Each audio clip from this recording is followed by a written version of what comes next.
Okay, this is Stocks Trader for Stoxpoker.com. I'm playing two tables of 10-cent, 25-cent blinds at Ultimate Bet.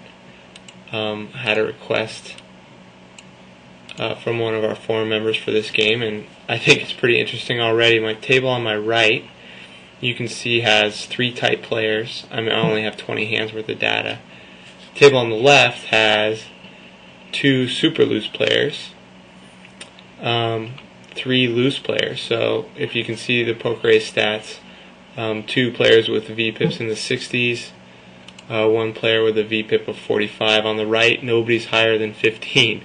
So we get a nice little point counterpoint and see how I can try to play good exploited style on each table to take advantage of hopefully the players being too tight on the right and the players on the left being too loose.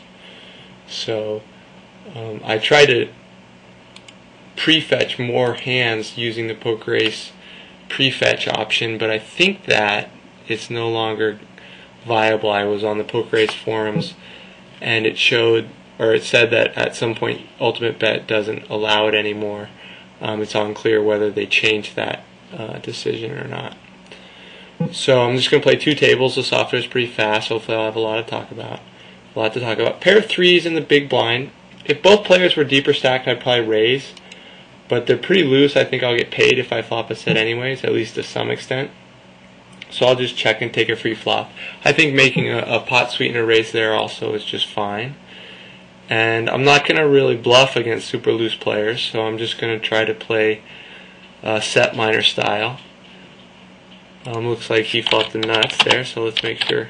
Oh, nice hand. Oh, I guess. The hand history windows always screw up my chat in UB, so I'm not going to chat too much. It just gets me frustrated. 7-6 suited in the small blind. Loose opener. Loose opener limps from the cutoff. I flop a flush draw. Really no other outs there, but I will. I guess I could check raise as a pot sweetener, but with the 3rd player in the pot, I like just calling. I think either play would be fine. I'll probably... The turn here is a little bit of a tricky spot. The pot's so small it's not really worth fighting over. So I'm going to check and see what he does. He bets 25 cents. Well, now, I think I do need to put a bet in there, a check raise, pot sweetener. It's a pot sweetener semi-bluff. It's a combination. So if he